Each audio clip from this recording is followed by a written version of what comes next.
Good evening, everyone, and welcome to Darien High School Home Brew Race. This is the first PIAC Christian Memorial High School game, and we would like to welcome the visiting team, teams number 12, Jonathan Paul, led by head coach Catherine Hicks. Paul comes in the number 12 seed, Darien is the number. Starting lineup for this evening's contest.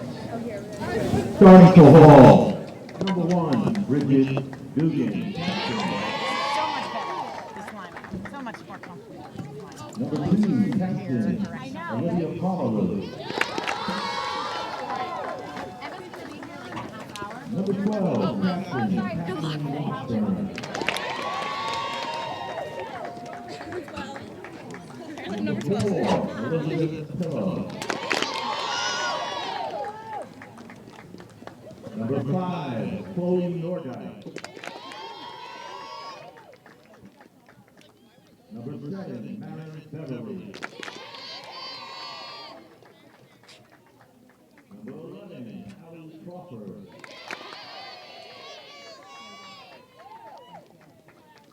Number 13, Sinead Murray. Good. How was the session? Did you go? Yeah, we got all the pictures for you. Number 22, Margaret Grant. All posted. And Kenny did a lot of views. Cool. We'll send one. Number 25, Natalie Nordyke. It's probably nervous. And good goal, number 96, Barbara. He aspires to be you, though. I mean, he definitely, the only nervousness was, The Blue Waves led by head coach started tonight in goal, Erica Blade.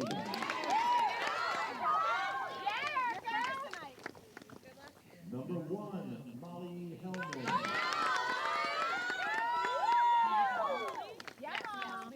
Number 2, Sally Cassidy. Number 6, Terry Blackney.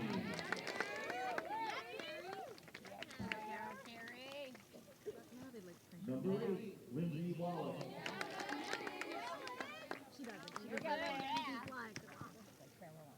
Number 11, Kendall Wazinski.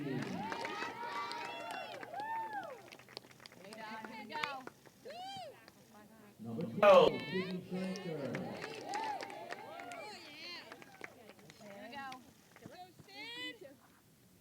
Number 13, Bridget Mahoney. Number 16, Shay Vandenbroek.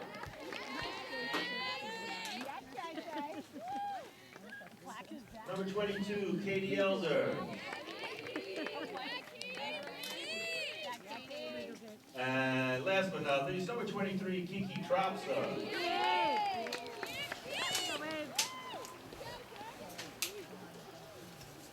Could I ask that you all rise to honor America with the playing of our national anthem?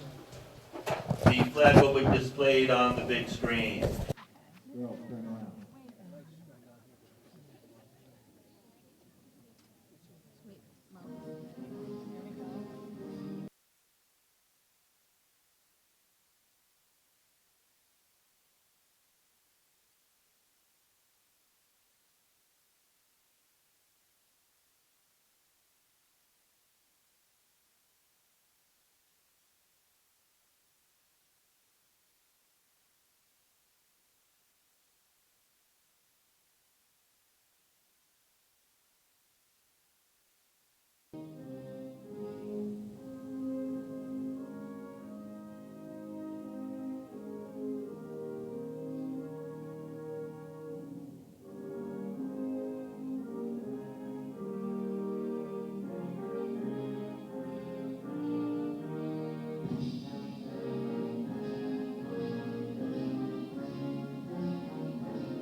The Darien Athletic Foundation is proud to present high school field hockey tonight from Stadium Field on the campus of Darien High School. It's the Blue Wave taking on the Hall Warriors in the first round of the Class L state tournament. Hi, everybody. I'm Damian Andrew. Thanks for joining us on this DAF media broadcast. Darien comes into the state playoffs fresh off an FCAC championship. Blue Wave, the 5 seed.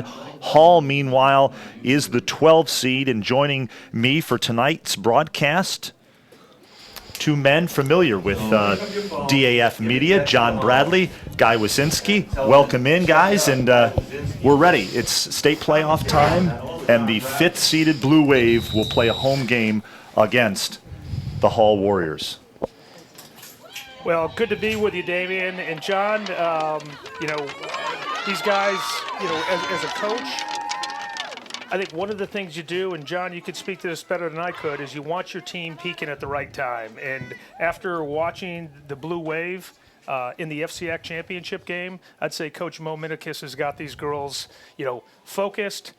They know where they need to be, and they're playing loose, they're playing fast, and they're playing to probably the peak right now that they've been at all season long.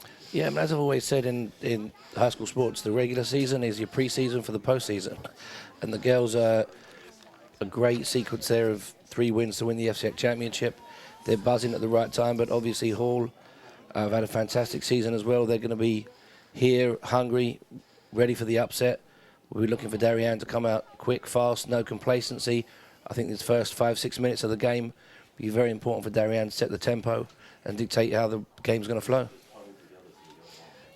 I'm looking at the football team as they walk by from practice. The other night at the FCAC finals, there must have been 50 football players there cheering on the girls, and they moved side to side. So wherever the offensive side was, they were there. It was a lot of fun. Yeah, the student body has definitely come out and supported these teams. The girls' soccer team, obviously a big win in their opening round state playoff game yesterday. They play again tomorrow against Shelton in the second round. That game will be carried by our friends at the HAN Network, and we are underway here at Stadium Field on the campus of Darien High School. And, of course, as our public address announcer Anthony Sweeney said just moments ago, this is the first ever home night playoff game for the Darien Blue Wave. Hey, there's Bridget Mahoney just pushing the ball up the field and shot. And that is a goal. Wow. It looked like Mahoney to Wazinski, a little, cross, backhanded shot, and that's with 29:09. Boy, right out of the box, we're hit the back of the net. Right away, the Blue Wave strike. And you mentioned Bridget Mahoney. She was the MVP of that FCAC championship game at Brian McMahon High School. And as I was just saying at the beginning of the broadcast, this first 5-6 minutes is going to be very, very important to set the tone. And 51 seconds in to get the first goal really puts Darien on the front foot here. And I think it's going to be really important for Hall to regroup, relax, and to give themselves a chance to get a goal and get back in the game. I think if Darien can get the second goal in the next 4 or 5 minutes, it's going to be a tough ask for Hall to get back in this game. So it's going to be a really interesting next few minutes. I had the opportunity to talk to Hall head coach Catherine Hanks before the game. She was very excited about this opportunity to play a team with the tradition that Darien has. Obviously, can't be overly excited about what just happened just seconds into this game as the Blue Wave up 1-0. If you're Coach Minikis, you got to be pleased with that, because where we've had success is scoring early, and you can watch the body language. You can see the other team get on their heels, and they go with another push up the field. And that was a shot on goal by Sydney Schrenker, credited with the assist on that Wasinski goal.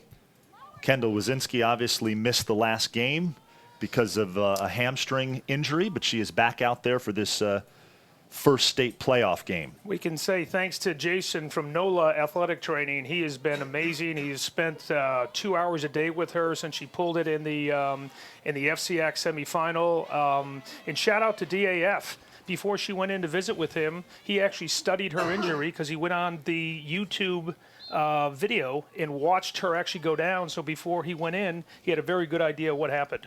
That's great to hear. I'm glad you mentioned him because I'll be calling him tomorrow to deal with my knee. So, He's a good Jason, man. expect a phone call from me. John, we were out on the soccer pitch yesterday for that state playoff game for the girls soccer team. Little crisp, to say the least. Nice and warm here in the booth above Stadium Field. This is gorgeous. I feel like I'm an aristocrat up here sitting in the booth. Got warmth. I'm waiting for someone to bring me a cup of tea, and that'd be lovely. Our director is Brendan Ross. Ethan Haas is with us tonight. Emily Finland on camera 2. Will Olson on camera 1. You can see here the way Darien's pushing the ball. They already look one step ahead of Hull. And I said I think that if Hull give up the second goal here, I don't really see any way back. So I think Darien's going to look to really push full throttle here, keep pushing the ball, and really get the second goal as quick as possible. So a corner opportunity here for the Blue Wave, their first of the evening. Kiki Tropsa, the inserter. Boy, is she dangerous on this too, Damian. She comes up, she inserts, and then she gets to the corner of the net. She had 2 great tips the other night in that 3-0 win for the FCX championship. There's Mahoney over to Elders, and a nice clear by Hall's Margaret Grant, number 22, the junior. Kiki Tropsa, you mentioned her, Guy. She is what you call a goal scorer. Comes up in big situations, whether it's on the field hockey pitch or on the ice. Knows how to find the back of the net, or in this case, the back of the cage.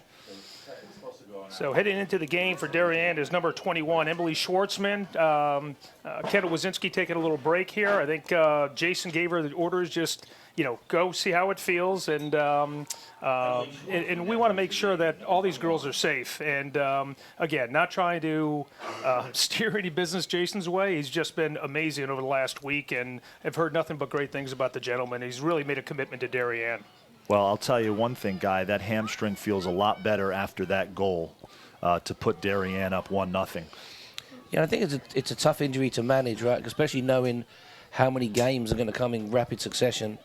If my memory serves me correct, the next game has got to be Friday or Saturday? It's Friday night. Friday. If we get by Hall here, a good team, but if the brackets work out the way they do, it could be the 5 seed versus the 4 seed. We're looking at Norwalk again, I presume? And that would be a rubber match. Norwalk won the regular season encounter between the two teams, and then of course Darien beat them in the FCAC tournament semifinals. Norwalk playing Simsbury tonight at 6 o'clock. So in about 20 minutes from now, they will go green in Norwalk. And here's Hall into the circle.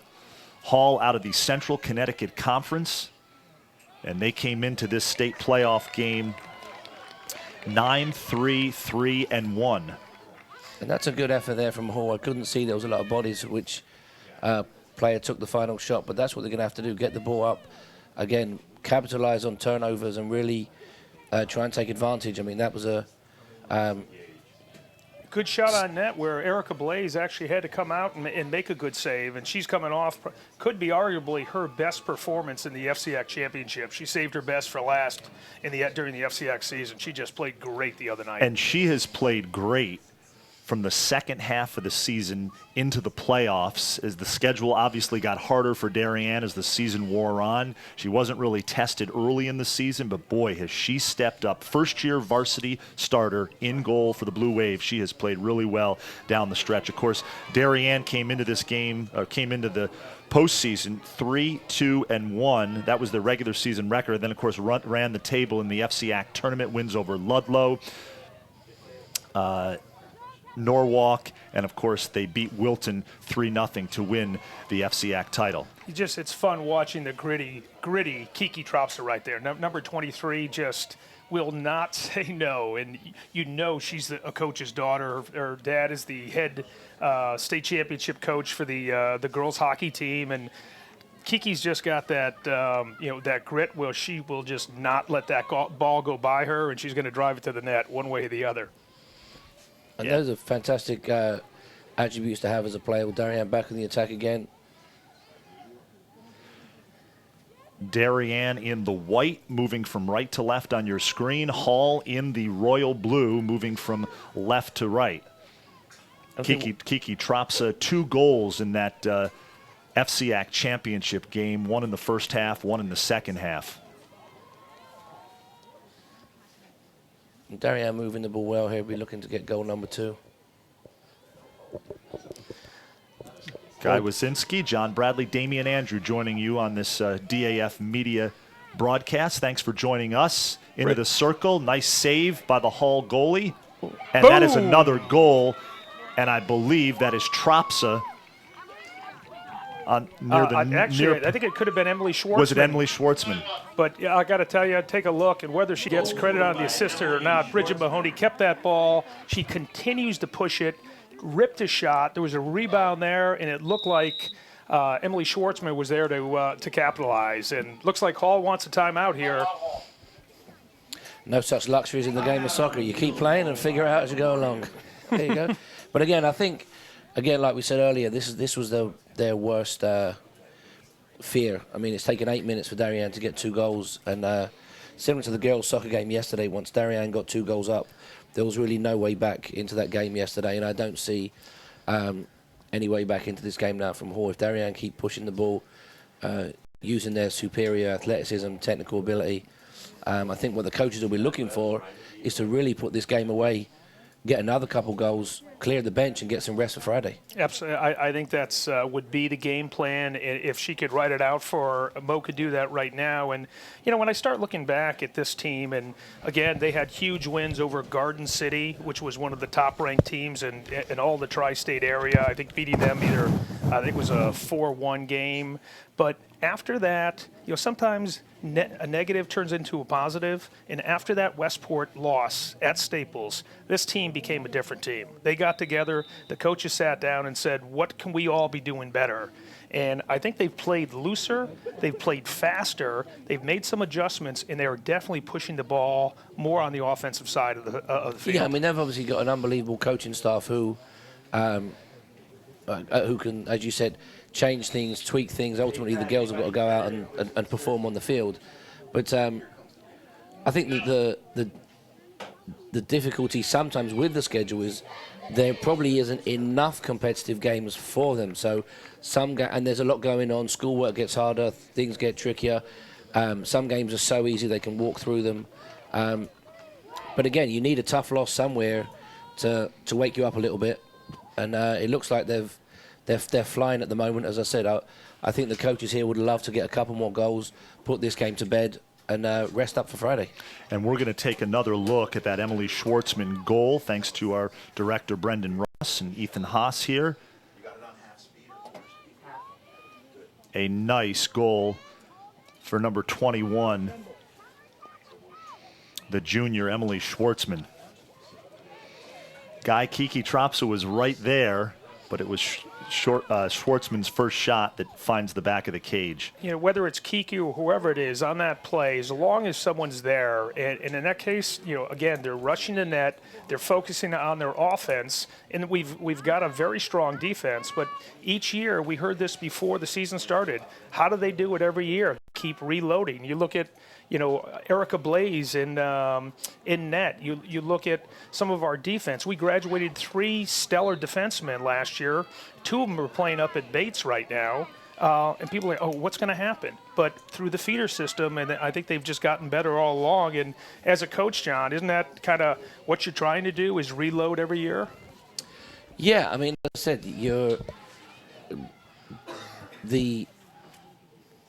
I'll get back to you right after, hopefully, we score goal number 3. Kiki Tropsa here. The inserter. There's Bridget Mahoney. The shot. Oh, nice play. And I believe Molly Hellman deflected that in. Oh, boom goes the dynamite for the 3rd time tonight, and we're not 10 minutes into this game. I don't know why I doubted myself. I said, hopefully, goal number 3, and there it is. The coaches will be very, very happy with this start. Wow, some really good stick work on that, too. You saw Hall on their heels. I think there were 4 passes there before that ball was shot on net, and great tip. And 10 minutes into this, it's 3-0 Darien. We're going to take another look at that goal by Molly Hellman off the shot by Bridget Mahoney.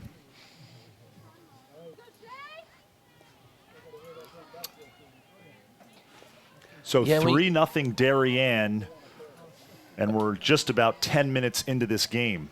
Yeah, I think the field hockey feeder system, there's some great young talent coming through.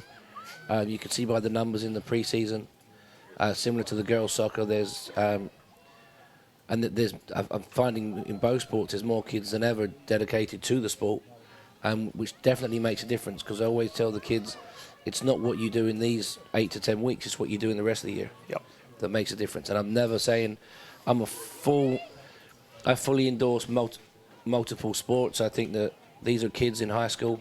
You can do things for fun, but if you commit yourself to something, you've got to keep your skills up. You know, as I look down at this starting lineup and I look down the field, I think there's probably only 1 or 2 girls actually playing a single sport at Darien High School. I mean, they're multi-sport athletes, and really neat experience tonight. They had the signing day, the letter of intent for a lot of these, both girls and boys, and I walked in the room and said, holy cow.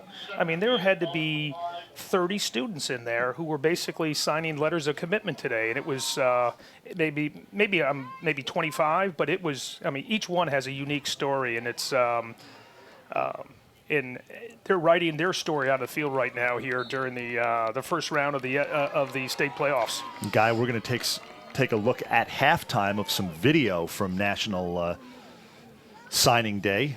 As you mentioned, a number of the players here at Darien signing national letters of intent. Impressive start, to say the least, for Darien, up 3 goals with 18:25 left in the first half. In the circle again, and it's kicked out by Anna Bobruff, the goalie for Hall. And having been through many a postseason, this is your dream come true, because you're 12 minutes in. I mean, really you'd like goal number 4 to really give Hall no sniff of coming back into this game. But with the speed we have on defense, and we go really deep on D. You've got the starters, and then you have girls like Hannah Regal who just step in, fill the spot. It's a nice luxury to have, and a lot of these girls have earned a lot of playing time, and hopefully we'll be yelling, saying some other names as some of these women score goals and play great defense and move the ball today.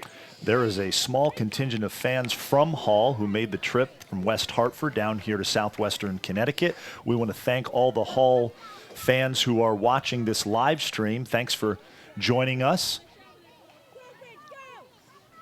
3-0 Blue Wave here under the lights at Stadium Field, and it is a beautiful sight. Oh yeah, this is a fantastic atmosphere for the first game. You know, as I was walking in, there were a couple of parents from Hall here, and they were looking at the lights saying, I've never seen anything like this, where it's a dome effect on the field. There's absolutely no glare in the players' eyes, and it goes back to, the support that the Darien Foundation helped in so many different people with the Darien Athletic Foundation in raising the money for these lights. And it's so far so good, and I think it's the best is yet to come. I've seen a lot of changes since I started. I remember we used to play on a grass/dirt field, and everyone used to share it. I remember when the field hockey was, you used to play at Town Hall. Yeah. There was no field. That was your field. You got bussed down to Town Hall and played over there. There's Emily Schwartzman on the near side of the field. In the middle to Bridget Mahoney, number 13. Oh, good pass by Bridget right there. And it looks like Darien playing a little keep away. I think they're looking to pick their shot now, being up 3-0. This could be it. And Hall's keeper, Anna Bobruff, has been peppered with shots in the early going here of this one. You can see Sydney Schrenker just sitting there waiting for that ball. She's taken a couple really good shots that Anna has made some kick saves on. If not, I think she's probably got 6 or 7 saves already in the game.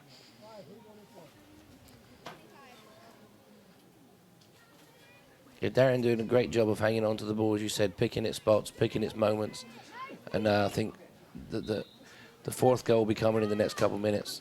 I think it's going to be really tough for Hall to hold out much longer. So it looks like Darien's got a free hit on about the 20-yard line and top of the circle. Oh.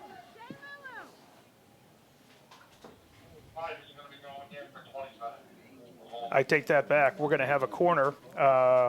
Kiki will set it up on the sideline.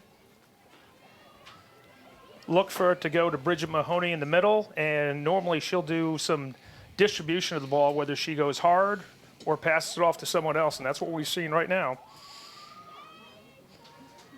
Shea Vanderbrook. And boy, set pieces, as we've talked a lot on these soccer broadcasts that we've done for DAF Media, such an important part of the game.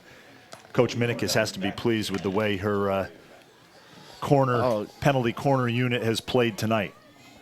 Yeah, they've done excellent. I mean, I'm with Guy on this one. I think the whole keeper's playing outstanding.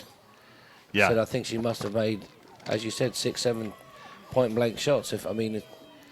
She's having a fantastic game. That's Anna Bobruth, the junior keeper. Molly Hellman right there with a great one-touch pass right there. Looked like a one-timer in soccer. Yeah, that was a great pass. As I said, I believe it or not, growing up, we had a lot of hockey, but men's hockey actually. Oh, yeah. Women's didn't exist. I mean, men's hockey is obviously huge in England and Holland and Germany. Hockey club in my town actually. It's so much fun to watch the man. That ball just absolutely flies. The speed of it is unbelievable. It's 100 miles an hour. It's fantastic to watch a live men's game. But as I said, this game today, as I said, the technical ability of some of the players out here and the way the ball's moving. Again, Darien coming down the wing. Such great stick skills out there on display in this game. I think it's probably one of the most difficult sports because you have to learn stick skills. If you can't stop the ball and dribble, I'm not really sure how you're going to play hockey. Yep. So you have to really work on those stick skills, and that enables you to have a complete game. Here we go, Darien back in the attack. I love that move right there. We went from side to side there. Side, yep. Sally, Sally's not wasting any time back there. She's moving the ball. It's up the other side. So whether it's on the left side or the right side, you're always going to get some type of offensive threat.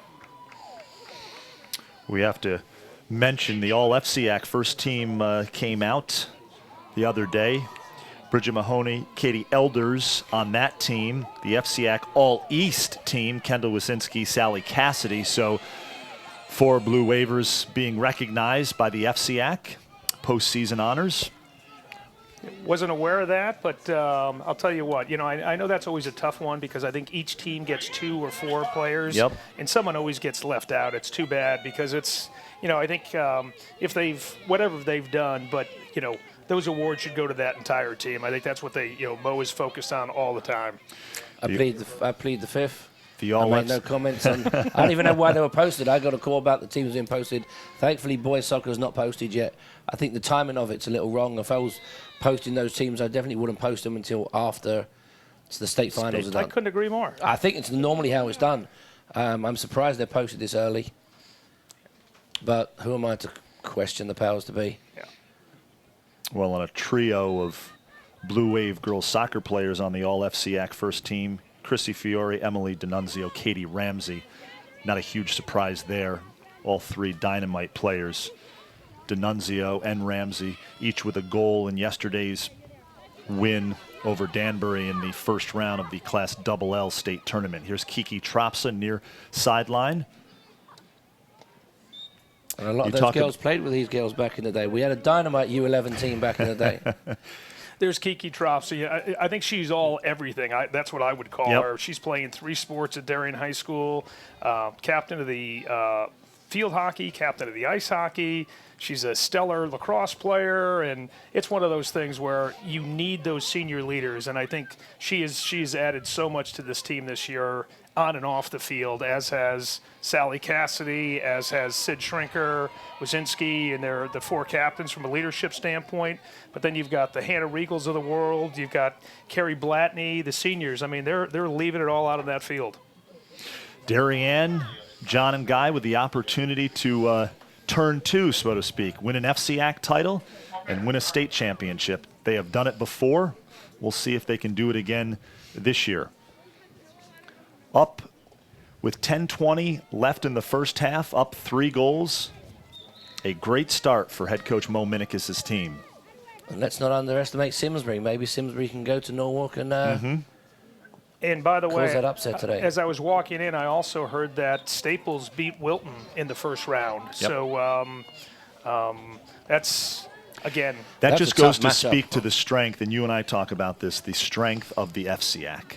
You know, Darien's a 5 seed. Darien's really not a 5 seed in the state Nope. playoffs. they beat the top-ranked team in New York State. That's and right. they're the 5 seed going into the state tournament. that's it's just right. kind of crazy.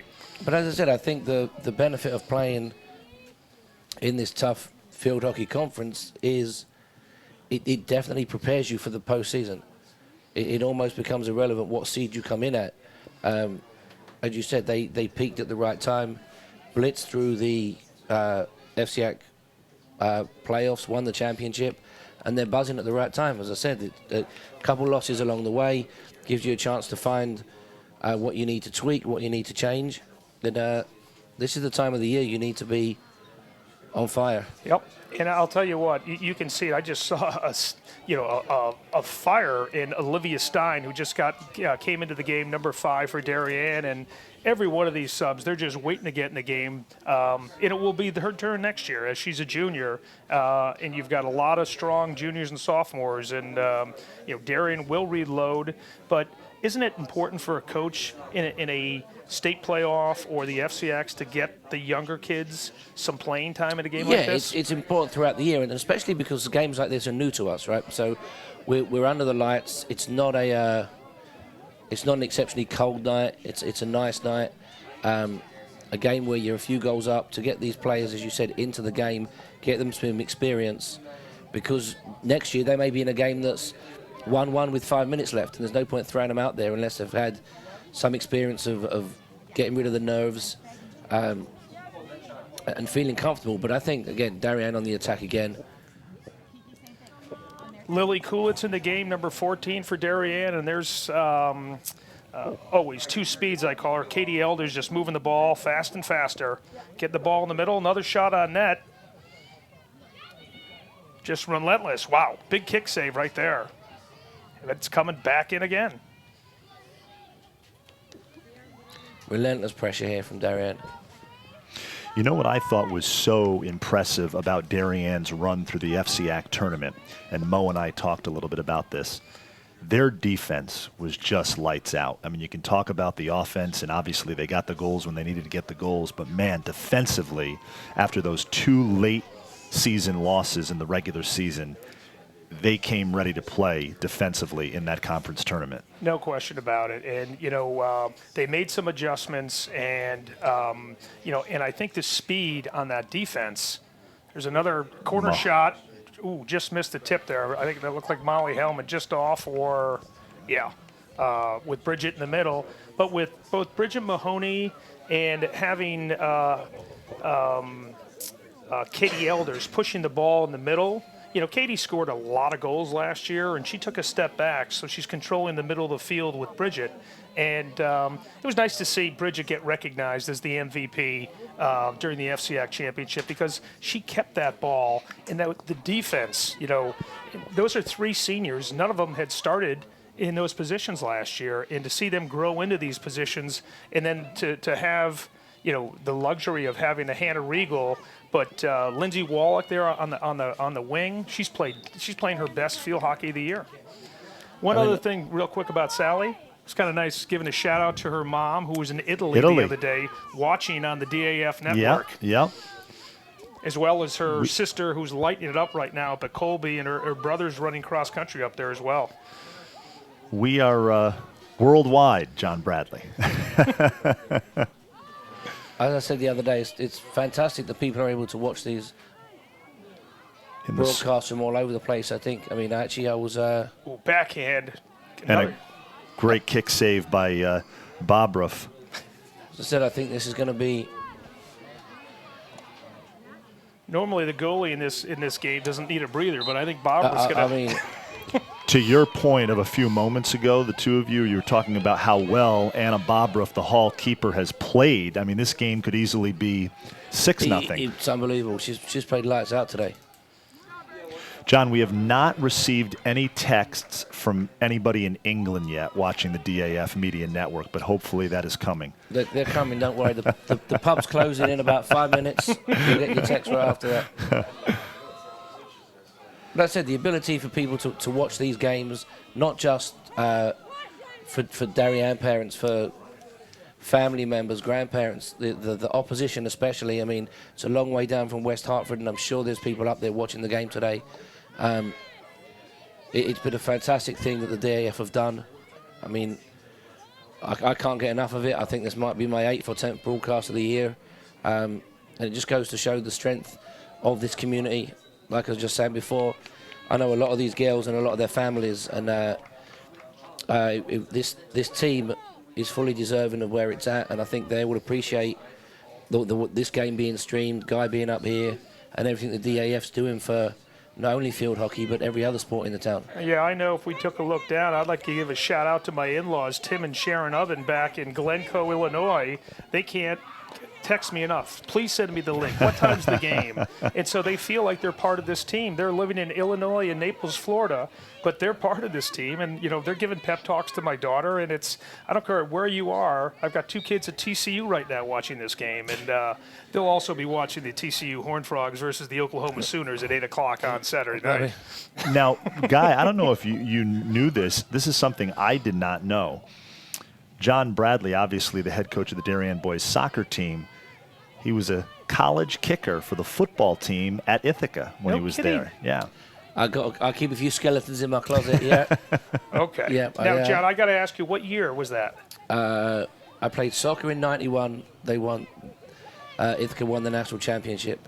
In soccer? In football. Football, okay. Yeah. I didn't even know what a national championship was. I just knew we used to go to every game.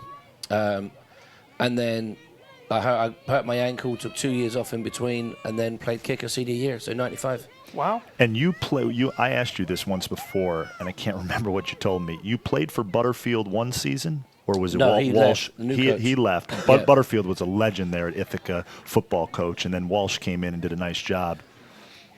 You know, Ithaca was a Division III perennial power year after year, and you know, that neck of the woods, you know, weather's not the nicest. I'm sure you experienced that. I had 10 different schools and that I could have gone to. I hadn't been to the States before, and it was New York, and that sounded good enough to me. Little did I know it was going to start snowing the end of October. Darien continues to apply the pressure here. I mean, I think Hall's done a fantastic job, and Guy's definitely the expert, but I think this last 10 minutes, the keeper especially, they've really knuckled down and gone on a mission here to at least try and remain competitive and hang in there until the second half. And sports are funny. If they can get 1 goal back here, they'll think they've got a chance. You know, it's a little bit, in some ways, like that win over Wilton in the FCAC Championship. They came out in the second half, up a goal at halftime, and then came out in the second half. Such a quick strike, 2 quick goals. Very similar here, only obviously in the first half, 3 quick goals against Hall. You can see, I mean, Coach Minikis, she's got some subs in the game, but, you know, all these subs are very strong players. And you're right, this ball is down on the Darien side. And, you know, I can see Mo and Sherry on the sideline. They're barking calls. They want to see this team play to their ability. And it doesn't really matter who's on the field right now. But, yeah, that would be a nice cushion to get that number 4. Yeah, I mean, they want to put this game to bed, as I said, and get some rest, have another session tomorrow, and get ready for whoever you have to play Friday. It'll either be Simsbury or Norwalk. If it's Norwalk, it'll be at Norwalk Friday, and DAF Media will broadcast that game from Testa Field on the Norwalk High School campus. If it's against Simsbury, it'll be back here at Darien. Looks like Daphne Cutler in the game up on the right-hand side. Do we know yet if it will be a night game or? I guess it will depend on football, right? If there's if Norwalk well, are at home. football's on the road Saturday at Bridgeport Central. For Norwalk. And for Norwalk, right? That I don't know. If it's against Norwalk, it is a night game, from what I understand, at Testa Field in Norwalk. Okay, Hall on a rush here, and they've worked it into a corner. So a corner with under 30 seconds left for Hall. Oh, I take that back. It looked like it was a corner. Now they're just going to get a free hit at the top of the circle. If they don't get their skates on, they're not going to get this off. You can hear the coach yelling. Probably not the best decision there. Probably should have gone direct to goal. There's Kiki Trops just running through the ball, showing no fear. But smart play there. Just hold it up. And that will do it for the first half, and a big first half for Darien as they score 3 goals against Hall in this first round game of the Class L state tournament. Darien, the 5 seed. We are going to take a quick break, and we will be back with more at the half here from Stadium Field on the Darien High School campus.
We are back at the half here, Stadium Field on the Darien High School campus. Damian Andrew joining you on this DAF media broadcast. As I mentioned earlier in the first half, it was National Signing Day for a number of student athletes here at Darien, including Katie Ramsey.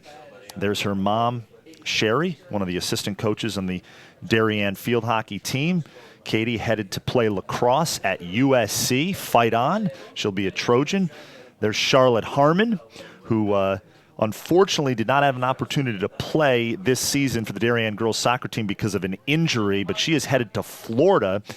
And there's Kendall Wazinski. Kendall will play lacrosse at Richmond next year, so signing her national letter of intent. So a great atmosphere inside Darien High School this afternoon, National Signing Day. Again, it is Darien up 3-0 against the Hall Warriors in the first round of the Class L state playoffs. We're going to take a quick break, and we will be back with second half action.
Coaches, you have both timeouts remaining and they have one.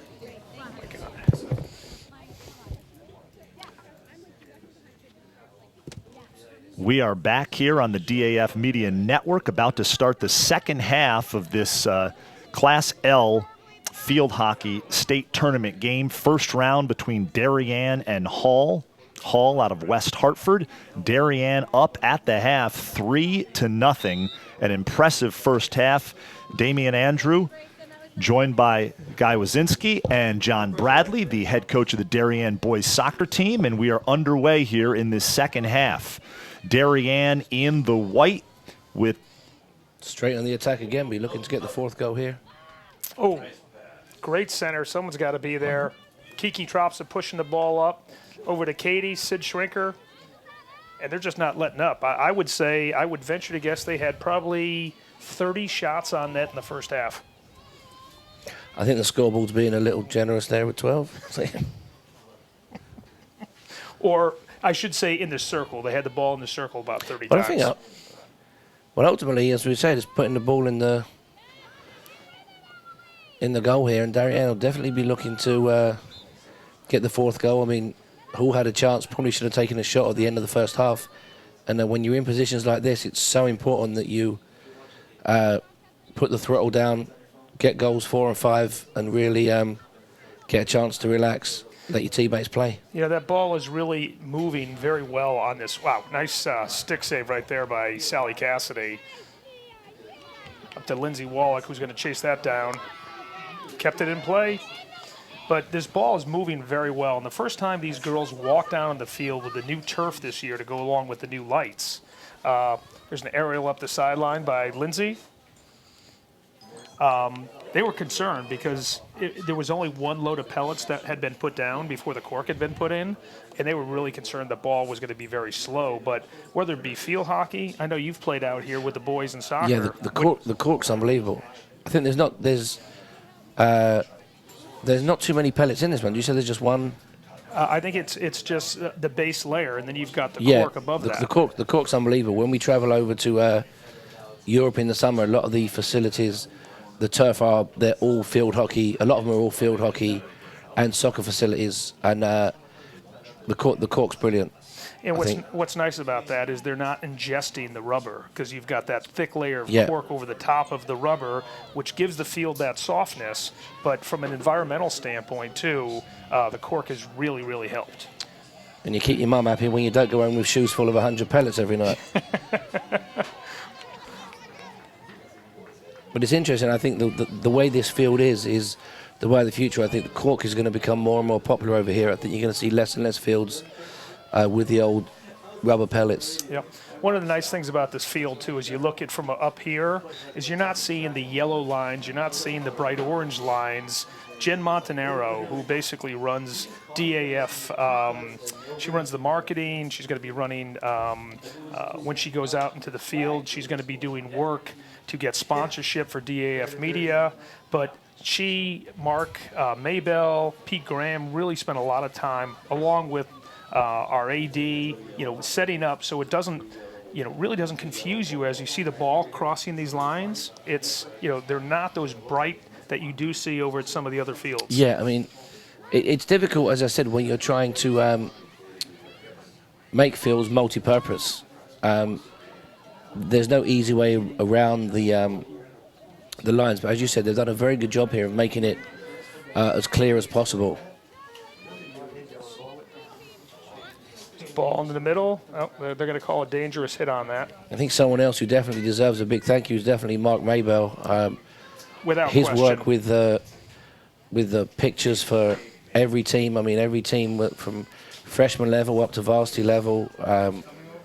It's unbelievable, and I know a lot of parents are very appreciative of the picture. Sometimes I feel like there must be 3 Mark Maybells running around town, because every time there's a game, I seem to see him taking more pictures and more video. Any grandparents watching at home or family members, just go on the Darien Athletic Foundation, the DAF site, and you can download those pictures for free, too. There's no charge for fantastic. those. And you know, he's down there. He's got the lens, and his father grew up a photographer down in southern Illinois. And after Mark graduated or had a very successful career on Wall Street, he picked up a camera, and that's kind of how DAF was started. Well, then I guess I need to thank his father for all the... Wonderful guy. Unbelievable. I said it's... I can say definitely from the soccer program, and even, as I said, running the youth program in town.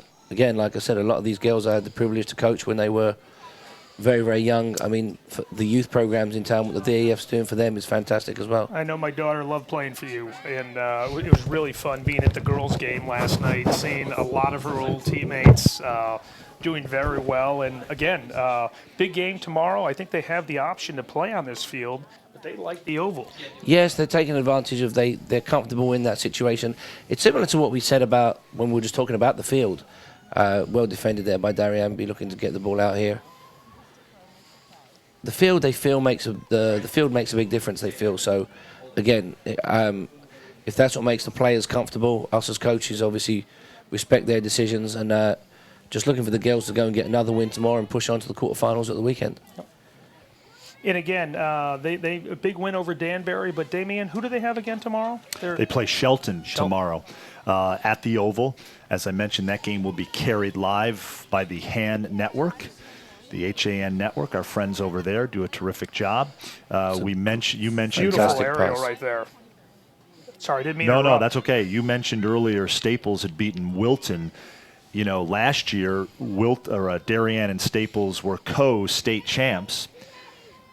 Kind of like kissing your sister a I little know, bit, as the kid said.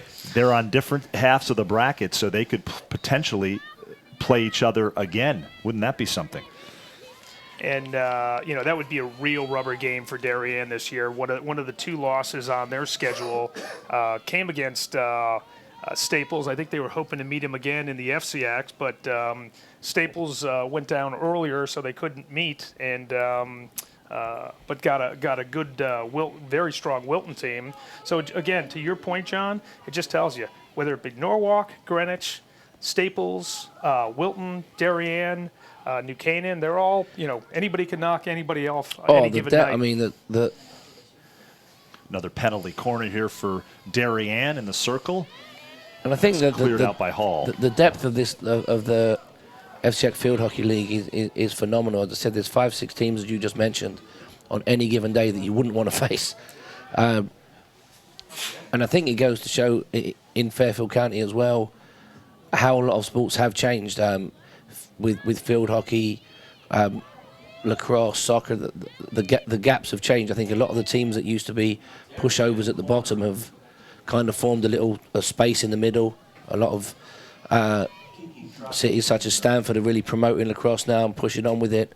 And at the top, instead of it just being maybe Darien, New Canaan and one other, there's now 5-6 teams in girls field hockey, girls lacrosse that can really put you under pressure. Yeah, and it's interesting because they're playing against each other. I think 4 of the strongest players, and as we go back down to the field, we've got a corner here for Darien. Great work by Darien. It's going to be a fantastic goal. Another save. Wow. Another shot there by Sidney Schrenker. Found my new favourite goalie in any sport. Oh. Unbelievable. But here they come back on the attack. Darien continues to apply the pressure. You know, we've talked a lot about head coach Mo Minikis throughout the season. There she is on the sidelines. 8 state titles since 2007. You're talking about an impressive resume, and as we mentioned in the first half, they have the opportunity to win a conference championship this season and a state championship. Big ball right there by Sally Cassidy, playing sweeper, you know, picked it up and just moved that ball. Even if it went out of bounds, she still advanced that ball by almost 40 yards. Oh, there's a dangerous hit. Darien will quickly move to push that ball upfield and get it into the zone, if nothing else, looking for a corner. A guy was mentioned earlier, some of the girls off at the moment playing field hockey in college. I think, again, I interrupt myself, Darien back on the attack. Let's go number like 4. Count it. These DAF broadcasts, I mean, I know there's always teams filming videos and doing stuff. But these DAF broadcasts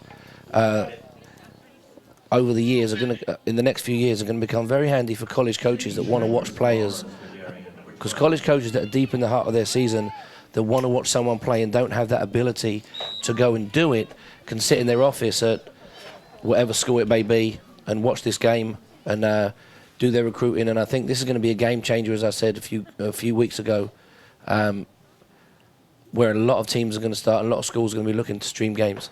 Really, really good point right there. Damien, that's probably something you're looking at for the future. You're right, college coaches tuning into these games, watching what's going on, breaking down film in their living room, as opposed to having to drive 4 or 5 hours to get here. Because during your season, so again, if you're recruiting for field hockey or recruiting for soccer, you can't do it because you're just simply overwhelmed in your own college season. Darien back on the attack. And you have the ability on your iPhone or whatever device you're watching these games on to really have your own instant replay. You can rewind and see a goal or see a shot again. Sydney Schrenker, by the way, credited for that 4th goal for Darien. So under 20 minutes left in the game, the Blue Wave up comfortably 4-0 on the Hall Warriors. Sid the Kid Schrenker, I tell you what, I've watched her play, whether it be, lacrosse, whether it be field hockey. She's always around the cage. And, you have those kids who are just finishers and have the nose for the ball. Sydney's one of those kids that just, if the ball is down, somehow she's flying in and she's getting a stick on it. Oh, no, and again, great kid, great family. If my brain serves me correct, I think they were good swimmers as well. Great swimmers. Oldest sister played or swam at Bucknell, and the middle sister is diving at Villanova right now, and she's the swim team coach at Country Club of Darien for diving. Just great family, great people. Nobody can say I don't pay attention and remember things over the years. There you go. Well, they're all athletes, so you were trying to recruit them for soccer, That's it. right? I was trying to get my job at the Country Club of Darien. That's what it was. But I think Darien moving the ball well here. You can see very comfortable, using the width of the field real well. Again, I think Hull have done an excellent job today. And again, coming in here with their 9 wins. Again, they're a program on the rise as well. And they should be real proud of how they're doing today again, because they're playing against a team not only that's, one of the at the best top of teams their in the conference. tri-state area. And they're on fire. Yep. So you haven't come in and caught them on a weak moment. You can see the confidence in Darien's growing. I said I'd look for a lot of changes in the next 20 minutes. Time for Kendall to rest that hamstring, get it ready for Friday. Well, I'll tell you what, based on what she's just happy to be part of this team and be thrilled to get back. And it looks like we've got another goal. And that... Couldn't see the number. I think it was the girl in the ponytail. As long as you didn't say the blonde one with the ponytail, that'd be a little bit tricky. Say again? Katie Elders with the goal. Katie Elders scores for Darien. So they're spreading the wealth now with 17:43 left to play in this one. It's 5-0 Darien. And Guy, you took the words right out of my mouth. I was going to say 5 goals by 5 different players. So and that's a coach's dream. So you're not dependent on any one person to put the ball in the net for you. Wow, great play right there. That's that defense. It's Carrie Blatney. She and on the 2 wings, she and Lindsay Wallach have just really allowed that offense to push things up because of the speed and moving so well in the back, and having Sally Cassidy as the sweeper. It's a recipe for success. And we're going to take another look at that Katie Elders goal from moments ago, the 5th goal of the evening for the Darien Blue Wave. Another pretty goal for Darien, as they are up now comfortably, extending their lead in this game against the Hall Warriors out of West Hartford, 5-0. And I think, as Guy was mentioned earlier, a great thing for the Darien squad for next year is they've got 12 returning players, which is a huge advantage for next year. Again, they'll push on and I think with the 3 coaches they have down there today, they're in fantastic shape. Hall with a set piece here now. Their first penalty corner of the second half.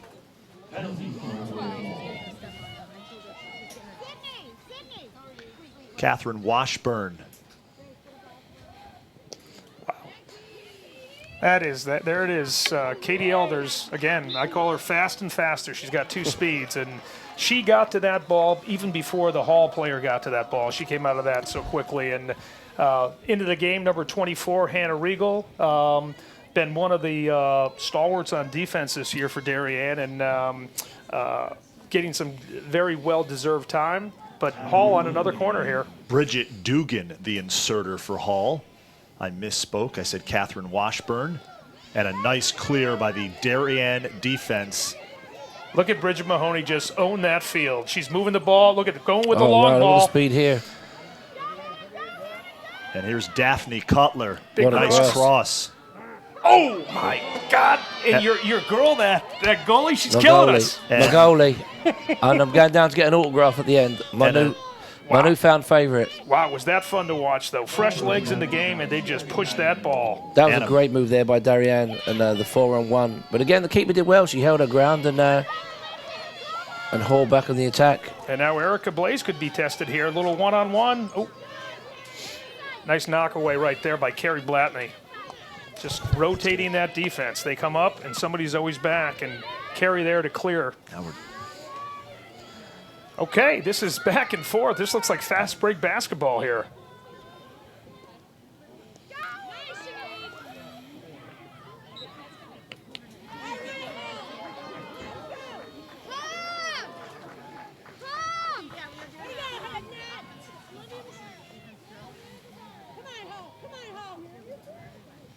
Darien looking for goal number 6.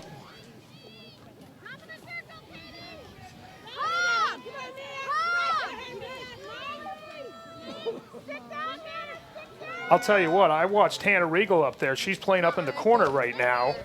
She's had 2 really good tips. Talk about multi-sport athletes. Hannah Regal, a tennis player in the spring guy. And comes from a long line. She's the 4th daughter of Hannah and Guy Regal. Yes, there is another guy in this town to play for Mo Minikis and the Darien Blue Wave field hockey program. All 4 of them, I think 2 of them have run the marathon, as well as Hannah's dad this past week. Lovely family. All givers. They do nothing but support the programs, the kids in this town. It's really quality people. If you ever want to see a production, speaking of shout-outs, while we're trying to put the 6th goal in there, Bambi Regal has a business, and she does a lot of volunteering too, but she does the end-of-the-year video, which is a production like no other. I mean, she puts it to music. Personally, she did our family reunion this year for my mom's 80th birthday. Just phenomenal work. And then she does it. She lends that time to the program. She's here taking video, taking pictures tonight, and we'll make that blend for a year-end special memory that the girls will always have. Ooh. That aerial is something that Sherry Ramsey brought to this team last year or the year before, and you know, as they work it more and more, especially as Darien, when they get the lead, these defenses will pack it in like we saw against Staples, and so if they can't get it through, they'll get it over, and if nothing else, yeah, I it think moves that's the a ball. very, very, I said, important skill, which I said I saw way back in the men's game. The ability to we got a change in goal change for in goalie. Darien. Grace Aronson coming into the game now for Darien, replacing Erica Blaze. So the junior Aronson into the game now, getting some valuable minutes in a state playoff game for head coach Mo Minikis. Nice move by Coach Minikis there. She's 3 seconds into the game and gets her first save. First save. Right out of the box. And great work on camera 2 by Emily Finland to give us an ISO of Grace Aronson. I mean, that ability to go over and around someone when you play. I mean, you look at Darien, the way they're moving the ball. is excellent. And I'm watching the Darien sideline. I see a few numbers coming in. I'm looking at Tala Garcia coming in. Tala, you talk about that Staples game, man. She came in, and she is, in a good way. She's a water bug. She is all over that field. She was running down balls, and she's got, she's 5'1", but she's got, she probably runs the 40 in 4.5. She can get up and down that field. Garcia and Hellman, the two sophomores on this Darien Blue Wave field hockey team, and they have both seen valuable minutes. You mentioned that Staples game guy. Tala was played a big part in that game, played a lot of valuable minutes for Coach Minikis.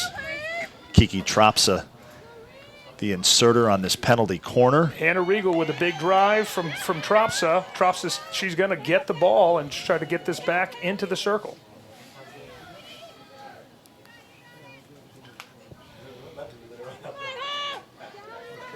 Sally Cassidy with the big ball. Here comes the aerial. No. And another save for Speaking of the other Bobroff. sophomore, there's the, I call him frickin' frack. There's Molly Hellman. I mean, she is just, you can't get, all of a sudden you think it's by you, and then she's like the ricochet rabbit. She's coming back, and she's going to grab that ball from you. this is great experience for these players. As I said, it's going to be a fun postseason. I think, will this be the quarterfinals on Friday? Yes, the quarterfinals on Friday. There's one less round, isn't there, than soccer? So you got to win 4 to be crowned state champion in field hockey in Class L. Or 3.5, and you're the co-champion. Well, as they put in a rule, I think it was 2 or 3 years ago, where they used to go to shots, and I think there may have been an incident, and they just decided that they would go in again up in Weathersfield, where they have the state championship. There are 4 games settled for their state championship that day, so they basically go 2 overtimes, and if nobody scores, you got co-champions. Yeah, soccer's the same. And I've got to tell you, I'm not against it. There was an incident, and that wasn't in Connecticut, where it was or was not. It was not. Okay. And I'd like to say it was in soccer, where someone unfortunately took their own life when they missed the penalty shot. And I think, to be honest, once you've played, to get to the state final, you're going to play somewhere between 20 and 25 games. So I think if there's co-champions, 2 state champions, they're both deserving. And that's a long season. You don't need to, these are high school kids ultimately. You don't need to devastate them by having one of them miss a penalty shot that could cost your team the state championship. Nah, I understand what you're saying, and with the pressure that's on these kids from schoolwork, from just the influx of social media, and even games like this being televised now. I never had a game televised. It was my years of playing until, but now it's whether it be any form of social media and. With bullying, I can understand why, I'm fully understood. I think the co-champions is one of those things where, and especially coming from an Englishman, co-championship sits perfectly well with me. I think that anyone who thinks that anyone would be undeserving because they drew the last game is out their mind. Again, as I said, they have no idea what it's like to play 20, 25 games in such a short time span. Period of time, I agree, and it does become a long season. Especially, we're looking at the weather forecast. It looks like it's going to be in the 30s, possibly on Friday night. So, it's as the season goes on. We're not down in Fort Worth, Texas, where it's still 80 degrees. We're up here. Weather's changing. Well, if Damien's bringing the hot chocolate, I'll see you Friday night. If not, we got tea and crumpets for you. I'll watch it in the goose.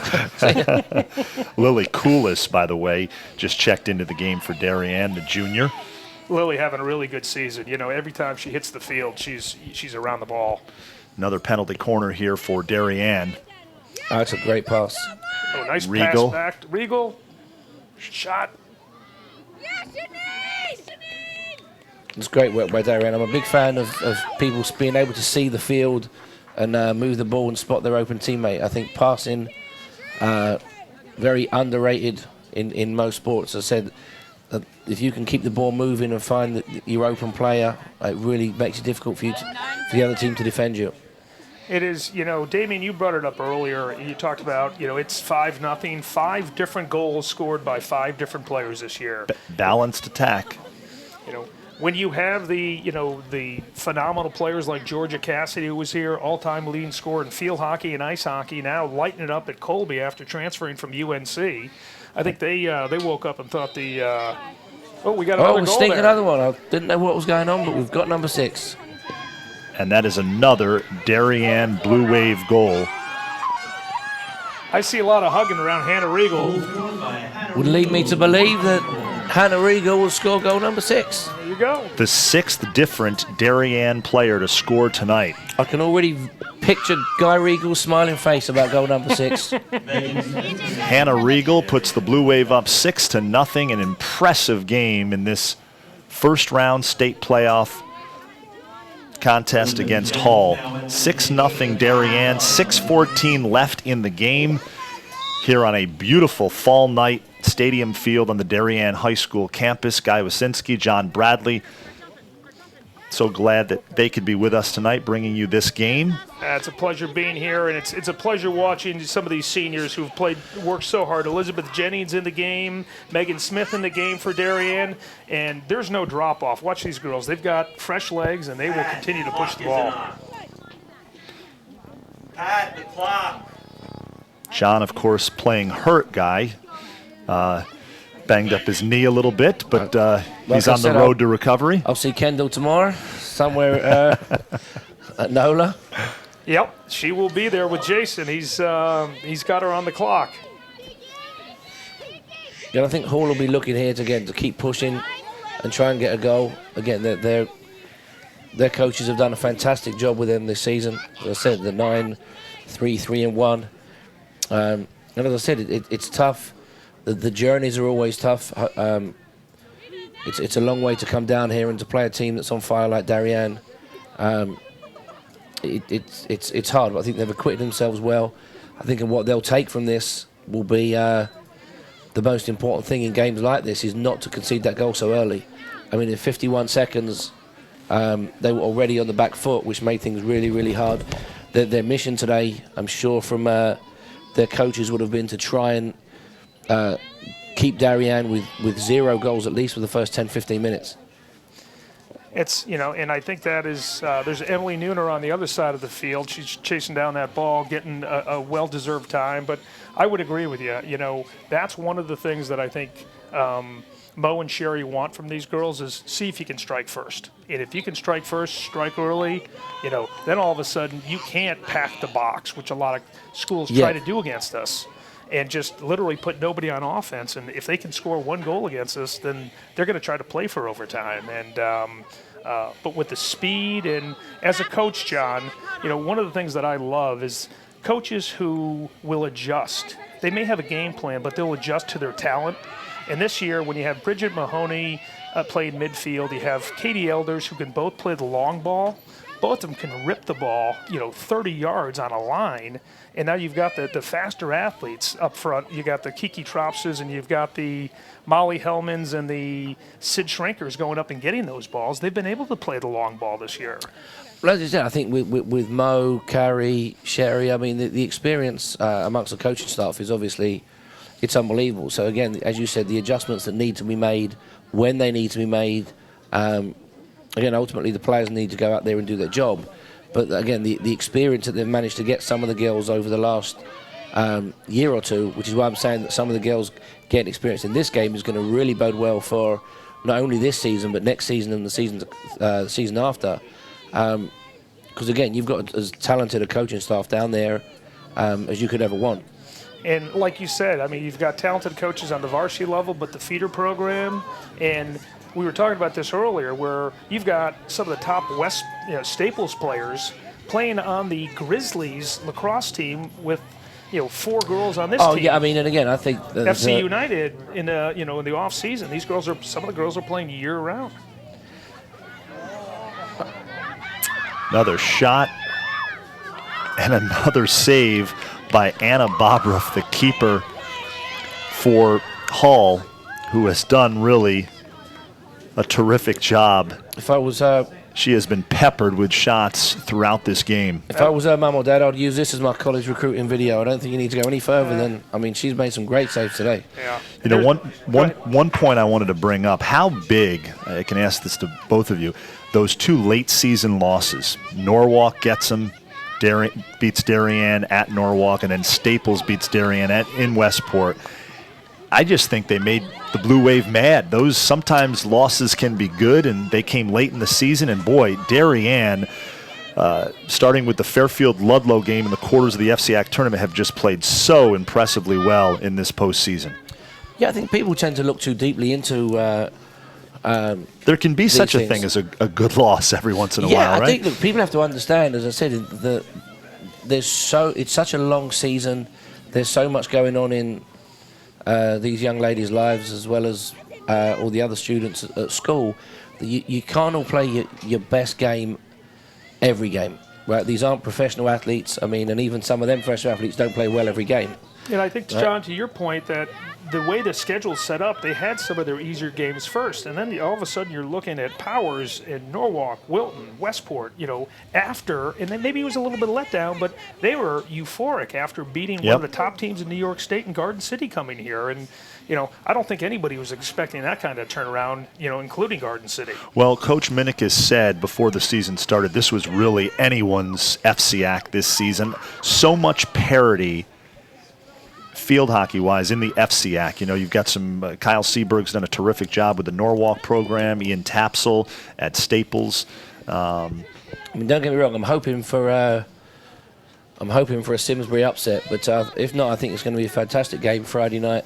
It'll be the Norwalk. rubber match between those 2 teams, Norwalk and Darien. If in fact Norwalk can beat Simsbury in the other first-round state playoff game in Class L tonight. Really good ball right there by Issa Nussi? Nussel.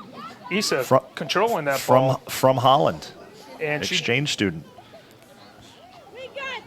Yeah, that's a bit of a recruiting job by Mo Minikis, bringing her in from overseas. I love that. They must have been watching the videos over there. Here is a penalty corner for Darien.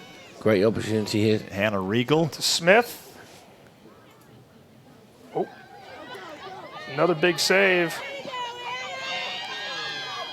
You're not going to beat my goalie here. No, told you. Elizabeth Jennings in there fighting for that I think ball. she picked up another 3 saves right there. Wow. Elizabeth Jennings, really strong player. She's going to play up at Gettysburg, or down in Gettysburg, and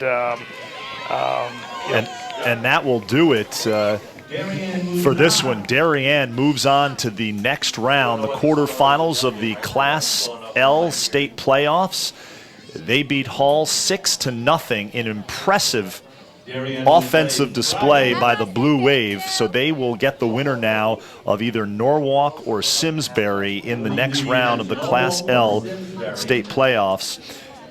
John had to be impressed. We've been calling a lot of soccer this season, but had to be impressed with the way this Blue Wave field hockey team has played. I'm freelance. As I said, I'm happy to get up here with you and Guy today to this field hockey game. Shout out to Sweeney. You may have heard that golden voice in the background doing the PA. I think it was fantastic performance by Darien today. I think Hall, valiant effort. Said their game plan got kind of thrown out the window, giving up the first goal and the second one 6 minutes later. But I think Darien coaches will be proud of that, and I'm going to be following closely, hoping Simsbury can pull the upset. And if not, I think these girls are going to be ready for the task. I think that was a bit of a wake-up call. But, getting back to Damien's point about, okay, losing's okay as long as you learn something from it. And I think Mo took the team aside. They said, let's look in the mirror. Okay, what are we doing right? What are we doing wrong? And I think one of the things was they were playing a little bit tight. They were playing a little robotic. They weren't playing the fun, fast game that they were able to do.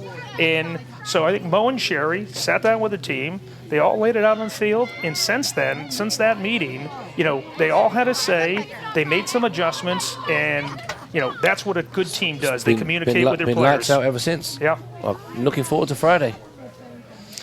There's Jim down there. He's giving candy to the girls. Another one of Darien's finest. He travels with the team. He's such a wonderful guy. And, shout out to their bus drivers. We got on the field here? For me, as I said, I'm going to head out. I'm just thank you, Guy and Damien. Thoroughly John, enjoyed this. Thank you so much for joining us. Real it was a pleasure, pleasure to have you. John Bradley, the head coach of the Darien boys soccer team, joining us on this DAF media broadcast. At this going rate, I'll be hired as Damien's full-time assistant. Thanks so much, John. Real pleasure, John. And we are going to go down onto the field in just a moment here. Brendan Ross is going to grab Mo Minikis for us for a post-game interview.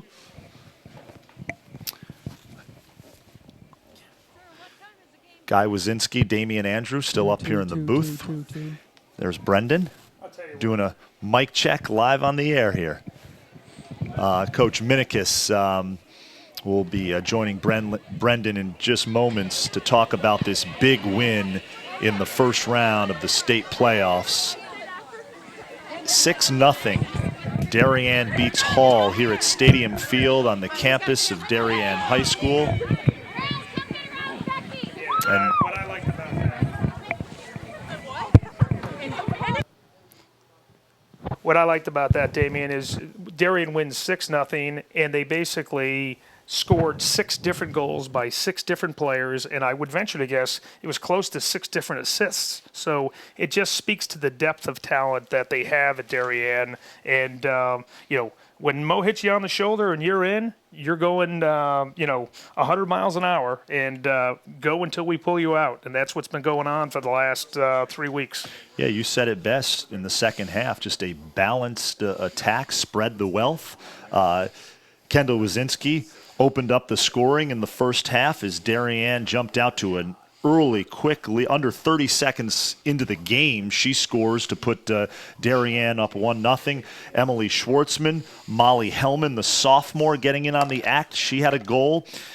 Sydney Schrenker, Katie Elders, and Hannah Riegel, all with goals this evening in this 6-0 win over the Hall Warriors out of West Hartford.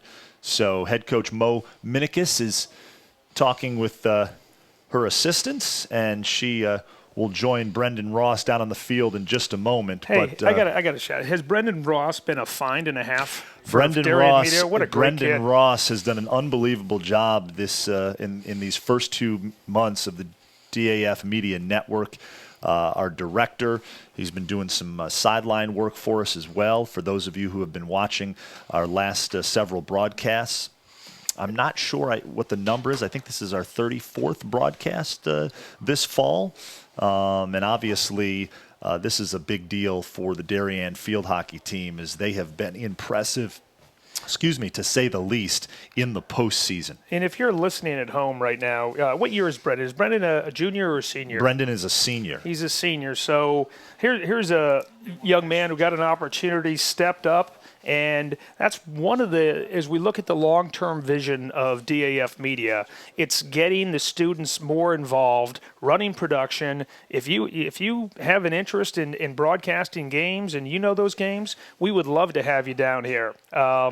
So again, those are all going to be opportunities through DAF Media and through the digital broadcasting that we do. And I'm, again, looking down at Brendan. So will he be doing the interview with? He'll be doing the interview with Coach Minikis. And I just want to give a quick shout-out to all the Hall faithful who are watching this broadcast.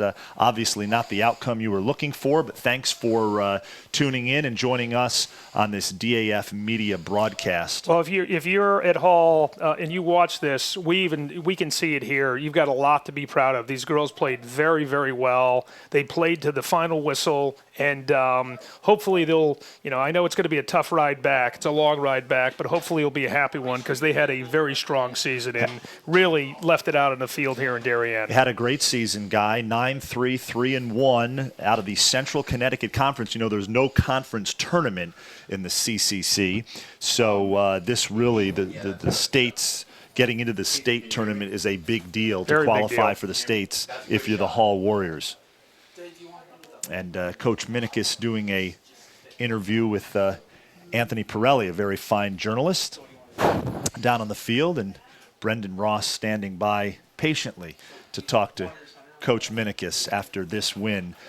She said to me before the FCAC tournament, we're not worried about anybody else. We just have to take care of what we have to take care of, and boy, are they taking care of what they have to take care of. Yep. That's one of those things where if you look too far ahead, and you can start thinking too much. And I do think we talked a little bit about that team meeting that Coach Mo, Sherry had the players together and said, okay, what's going on? Let's talk, okay? Let's look in the mirror. Let's see where we can all get better. And one of the things is I think they had some conversations with some folks and said, these girls are playing a little tight. They're being a little robotic. They're trying to move the ball in areas where they used to hit the ball and go to the ball. And that's one of the things. I mean, we saw it tonight, but really saw it in that against Wilton in the FCAC finals. Those girls, I don't care what sport, you got to go to the ball. And Absolutely. I'll tell you what, it looked like we won 9 out of 10. If a ball's up for grabs, we probably won 9 out of 10 balls in the Wilton game, and it was fun to watch. Well, the bottom line is Darienne's going to be a tough out in this Class L state tournament. We are about to go down on the field where Brendan Ross is standing by with head coach Mo Minikis. I will. And there she is. Brendan, let's go down to you and hear from Coach Mo. Are you waiting for me? First off, congrats on the win tonight. Thank you. Your team came out strong in the first half, 3-0 going into the half. What did you tell the team to keep that momentum going into the second half? It was just that we're preparing for states now. We're preparing for the next round, and to putting the starting group back in. Like let's just keep going. And we also know we have such depth. I mean, everybody played tonight, and we still had the ball in the other end. And Hannah Regal scored, which was great. We're trying to find her spot. And she's got such great stick skills, and she kind of rocked this drill the other day, and we're like, okay, let's try you as a wing, So it's just, I would just keep going, In the quarterfinals, next stage, you play the winner of Norwalk versus Simsbury, who plays tonight at 6 o'clock. We're waiting the winner still, but last time we checked, that's Norwalk coming up with the 1-0 lead at half. What are you planning? How are you planning to go against one of those two teams? You played Norwalk already, so what is your mindset going into that game? Well, I think we have to still fine-tune what we need to do better and focus on our team. Obviously, we know Norwalk well, so study a little bit more film about them, and if it's Simsbury, try to get some information. But at this point now, it's sort of knowing the opponent a little bit, but really focusing on our own team and doing what we need to do to the best of our ability. Thanks for your time. You're welcome. Big win for the Blue Wave girls field hockey team under the lights, 5-0. Damien, back up to you up there. Hey, Damien, can I just jump in here real quick? Because if he's listening, I want to give a shout-out to Tom Flaherty. That is Mo's father. We talked about Kiki Tropsa being the daughter of a coach. Tom Flaherty has been coaching football up in West Groveland, Massachusetts, Pentucket High School for 45 years. He sometimes doesn't get down here to see his grandsons who are stars playing football or his daughter coaching because he's a giver. He's still giving back up there in that area. He coached actually a number of my friends who I didn't even know until about 10 years of knowing Mo. And she's like, the White brothers, one played football at Harvard, one at Holy Cross, and one at Colby. And she's like, as in Chris Bryan, she goes, they all played for my dad. I'm like, wait a second, what's your name? She said, Flaherty. I'm like, oh my God, Coach Flaherty? And now you understand. If you meet him, he's just a wonderful gentleman. And, Mo had opportunities to go on Wall Street. Yep. And I'll never forget, she interviewed with Bank of America, and the guy at the end of the interview looked at me, he said, you want to be a coach. You don't want to work on Wall Street. And she said, how do you know? She said, I can just see what's going on. And he said, follow your passion. Yeah. So Mo, her first job out of college, a lot of people don't know this, she was the head lacrosse and field hockey coach at Bowdoin College. And she, after she got engaged to get married, she would not leave her freshman class through their senior year. So she lived up there, came down here, and then eventually migrated down here and just put her hand up and said, hey, we've got a field hockey program here that needs some help. But that was her first job after being an All-American, I think 7 times at Williams between field hockey and lacrosse. And, Well, 8 state titles since 2007, has a chance to win another one this season, has a terrific team, and she has done a terrific job. A shout out to our production crew. Will Olson directing in the second half and on our main camera in the first half. Emily Finland, Ethan Haas, Brendan Ross, and our very own Bruce Ferguson joining us tonight. For Brendan Ross, Guy Wasinski, I am Damian Andrew, and this has been a production of the Darien Athletic Foundation. Again, the Blue Wave win 6-0 in the first round of the state playoffs. Take care, everybody.